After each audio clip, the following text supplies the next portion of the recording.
Yeah, that would be fun. Come on, take calls. Simon Cowell is back with me now. Simon, what do you make of the modern star? When you look at what's happening with Lindsay Lohan, with Charlie Sheen, with Christina Aguilera, there's a lot of stars going off the rails in various ways. Has it always been like that, or is there kind of Is it going to happen to us? I hope not. May already be happening to us. We just haven't got caught. Exactly. But what do you make of it? Is it the intense attention now from the internet, from TMZ, has the game changed for celebrities?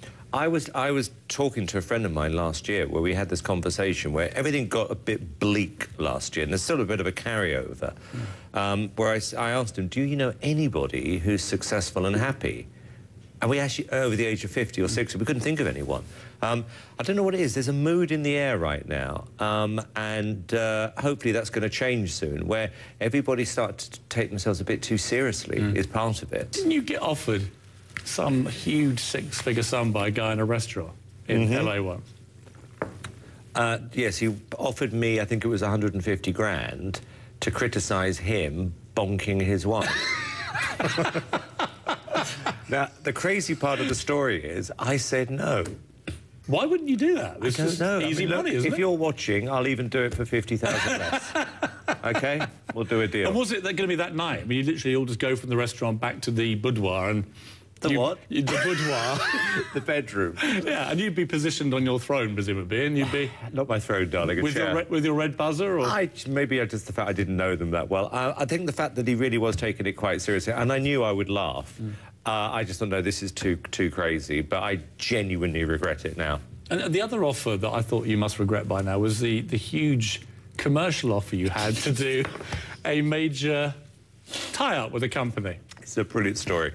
My agent, who you know, Alan Berg, is a really, really nice guy, and he called me up and he went, I've got some great news for you, Simon. What's that? You've been offered $1 million for a commercial. How many days' work? A day? And I went, OK. He said, but there's some bad news. What's the bad news? It's Viagra. And I was trying to work out whether it was a compliment or an insult. Well, why have they targeted you? I mean, have they heard anything on the grapevine? Well, no, I'm putting a positive spin on it. I kind of thought... Can there be one? I mean... Yes. I am the guy every guy wants to be. So if you take Viagra, it's going to be as big as mine, or something like that. But I said no. Do you think you're a bit of a sex god? Sex god boudoir. What is happening to you? Take the boy out of the tabloids, Simon. A sex god. I just wonder, do you look in the mirror sometimes and think, whoa, yes, looking good today? Yeah. Did you do that today? I always do that. No, seriously. No, you know fully well, Piers, that the best form of Viagra is be on TV, right? Suddenly you become more attractive, in fact, much more attractive, and girls will like you more. Do you care that it's shallow? I like it. I do, I like it. It kind of, you know, makes it easier.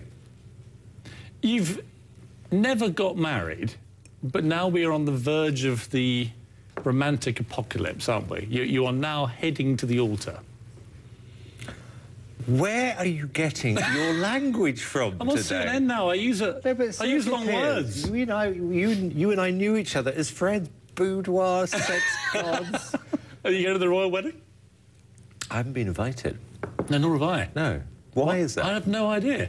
You think the amount of tourism we bring? I thought that as well. And we'd be fun guests. What do you think of William and Kate? I don't know William, but I've met Harry. And I've got to tell you, just top guy.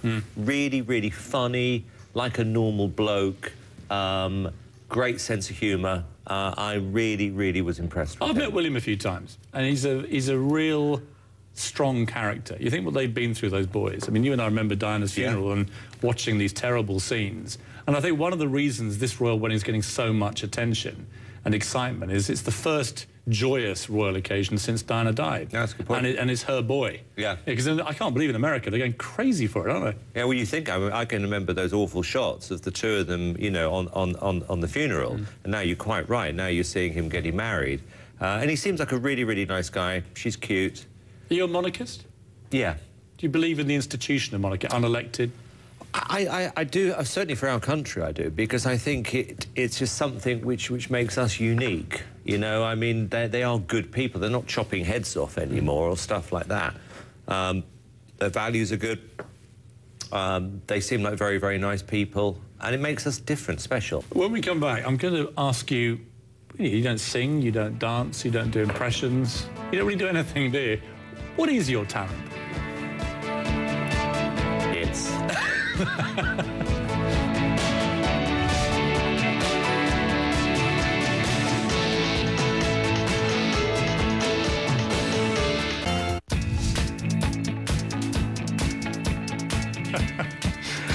So, Simon, this is the conundrum with you. You are the #1, well, arguably #1, possibly #2 talent show judge in the world. You're #1, right? You're the master of the art of judging people. And yet, when you actually look at you and your own repertoire of talent, it is hard to put our finger precisely on where it lies. I mean, do you sing? No. Do you dance? Not well. Do you do impressions? Badly. Can you act? No. Can you do trapeze acts? Yes. Juggling? Managed that a few times. Fire eating? At times. New Year's Eve. I know your point. If you were coming on America's Got Talent, yes, which is one of your shows, well, I wouldn't. What would you declare as your talent, if you had to? Well, I wouldn't. On pain of death. What would you say was your talent? I'm good at spotting somebody else's Apart talent. from that, what is the tangible talent? You don't need anything else. But you wouldn't get through the first round with that. Well, I wouldn't try. No, but if you had to. No, you're missing your own point, Piers. I'm not. No, you did. I know the point you're trying to make. You're saying you can only spot talent if you're talented. No, I'm not saying that. Yes, you are. I'm just saying you are involved in the talent show genre at a high level. Yes. If you had to produce your own talent, do you have a secret one we don't know about? High diving.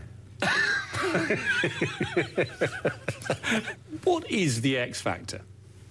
Well, we called it the X Factor because I thought good singer factor was a terrible name for a show, you know, and I think nowadays, I think somebody like Lady Gaga defines exactly what we're looking for because she's out there on her own right now. She's incredible, isn't she? Well, she's super talented, very musical, but she's interesting and she's worked it all out for herself. You never get the feeling somebody's controlling her. She decided one day, I'm just going to put a lobster on my head, and people will like it. I like the fact that she's different. She's not the best-looking person in the world. She's not the best singer in the world, but she is a total, utter star. And that is an example of what the X Factor is. I'm not looking for good-looking singer only. You know, you want somebody who's different. When you see Justin Bieber, when I met him for the first time the other night... He's cool, right? He's about this high. Yeah. He's 16. And with a swagger. Had a real swagger, yeah. Very polite boy, stood up, said hello, sir, introduced me to his girlfriend and stuff. I was very impressed by his poise. But then I watched his movie, and fascinating. I mean, this boy gets it. Modern culture. Yeah. In a way that I don't think a guy of twice his age would ever understand. Totally. No, funny enough, I actually want kids who come on our show to educate me, not the other way around. I don't want to tell a 15 or 14-year-old what they should be doing. I want them to tell me. And that's what I got when I met Justin Bieber for the first time. What do you make of him? I think he's that. I think he's really talented, really musical. I think he's super smart. I think he's worked it out at a very young age. He's got a brilliant person looking after him in terms of management.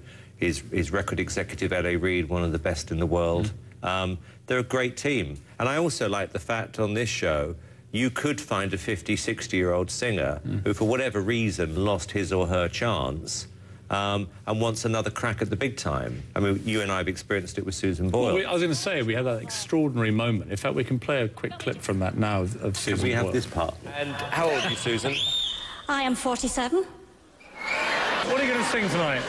I'm going to sing I Dreamed a Dream from the Miserables. I dreamed that love would never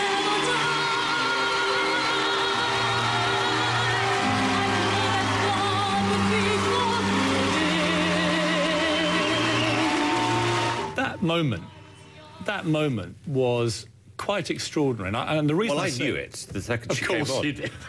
I had a feeling you didn't know it, Simon, because you turned to me and you were laughing, and I was laughing as well, and we both thought this was a preposterous moment where this little old lady from, or middle-aged lady from Scotland was just going to come on and be a complete train wreck, didn't we? I know. And we were humbled.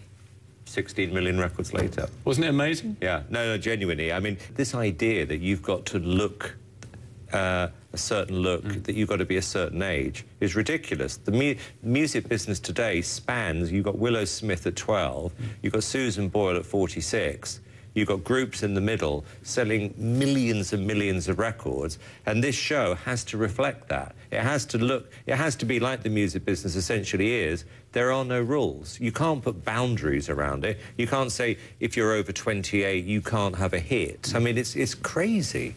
Has Susan Boyle changed the rules of the music industry, almost single-handedly? Well, no record company would have signed her if she'd have, she wouldn't have got an appointment.